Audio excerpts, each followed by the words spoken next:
আজি সাংবিধানিকভাৱে এটা লুণ্ঠন চলোৱাৰ প্ৰতিযোগিতা চলিছে বা কেৱল মিয়াসকলক টাৰ্গেট কৰি তেওঁ এই কথা কোৱা নাই আজি বহুতে এই বিষয়টোত ৰং পাইছে প্ৰতিজন অসমবাসীক অসম দিৱসৰ শুভেচ্ছা জ্ঞাপন কৰিছো আজি বৰ অসমৰ ভেটি প্ৰতিষ্ঠাপক চাওলুং চুকাফাৰ স্মৃতিত অসম দিৱস উদযাপন কৰি থকা হৈছে তেনে এটা সময়তে আমি প্ৰতিজন অসমীয়াই আজি ভাবিবলৈ বাধ্য হৈছো যে চাওলুং চুকাফাই যি সপোন দেখিছিল যিখন বৰ অসমৰ সপোন তেওঁ দেখিছিল প্ৰতিটো জাতি জনগোষ্ঠীক একত্ৰিত কৰি যিখন বৰ অসমৰ ভেটি তেওঁ গঢ়িবলৈ চেষ্টা কৰিছিল সেই বৰ অসমৰ ভেটিটো কৰবাত নহয় কৰবাত বৰ্তমানৰ বিজেপি চৰকাৰখনে খহাবলৈ আৰম্ভ কৰিছে আজি অসম বিধানসভাৰ অধিৱেশন সমাপ্ত হ'ল অসম বিধানসভাৰ অধিৱেশনত অসমৰ মুখ্যমন্ত্ৰী গৰাকীয়ে দম্ভালি মাৰি ক'লে যে অহাবাৰ যদি তেওঁ মুখ্যমন্ত্ৰী হিচাপে পুনৰ উভতি আহে তেন্তে তেওঁৰ প্ৰথম কামটো হ'ব ইউচিচি ইমপ্লিমেন্ট কৰা ইউনিফৰ্ম সিভিল কোড অভিন্ন দেৱানী প্ৰথা তেওঁ লাগু কৰিব আজি কেৱল মুছলমানসকলক বা কেৱল মিয়াসকলক টাৰ্গেট কৰি তেওঁ এই কথা কোৱা নাই আজি বহুতে এই বিষয়টোত ৰং পাইছে আজি বহুতে এই বিষয়টোত মুখ্যমন্ত্ৰী গৰাকীৰ এই কথাটোত সমৰ্থন জনাইছে সেইসকলে হয়তো আইনৰ যি গণ্ডি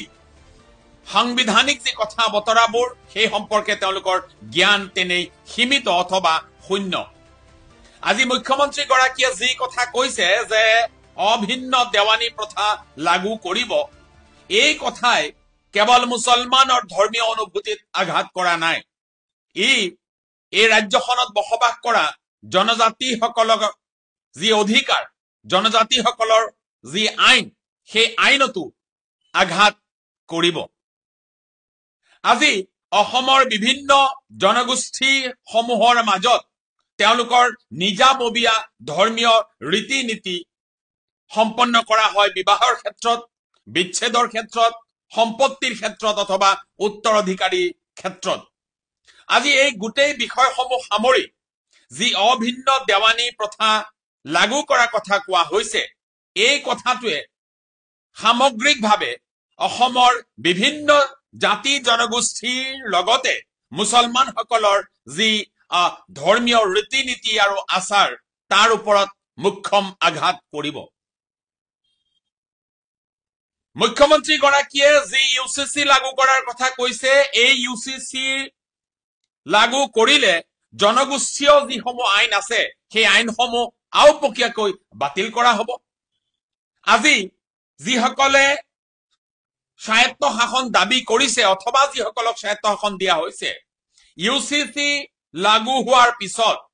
সেই স্বায়ত্ত শাসনসমূহ দুৰ্বল হৈ পৰিব এই কথা অসমৰ প্ৰতিজন জাতি জনগোষ্ঠীৰ মানুহে অনুভৱ কৰাটো উচিত আজি কোকৰাঝাৰত যি এক হিংসাত্মক ঘটনা সংঘটিত হ'ল জনজাতিকৰণ কৰাৰ বিৰোধিতাৰে সেই ঘটনাটোত কৰবাত নহয় কৰবাত বিজেপি চৰকাৰৰ যি নীতি বিজেপি চৰকাৰৰ যি পৰিকল্পিত কূটকৌশল তাৰ বহিঃপ্ৰকাশ হোৱা যেন আমাৰ অনুমান হৈছে আজি জনজাতিকৰণৰ নামত চৰকাৰখনে বিগত দীঘলীয়া সময়ৰ পৰা অসমৰ বিভিন্ন জনগোষ্ঠীৰ মানুহক তেওঁলোকে আভুৱা ভাৰিছে আজি যিটো বিষয় ৰাজ্য চৰকাৰৰ বিষয়েই নহয় বা ৰাজ্য চৰকাৰৰ আওতাৰ বিষয় নহয় সেই বিষয়টোক লৈ মুখ্যমন্ত্ৰী গৰাকীয়ে এক কৌশলপূৰ্ণ ৰাজনীতি কৰি গৈছে তেওঁৰ কৌশলপূৰ্ণ ৰাজনীতিটো হৈছে ডিভাইড এণ্ড ৰুল পলিচি ব্ৰিটিছৰ দিনত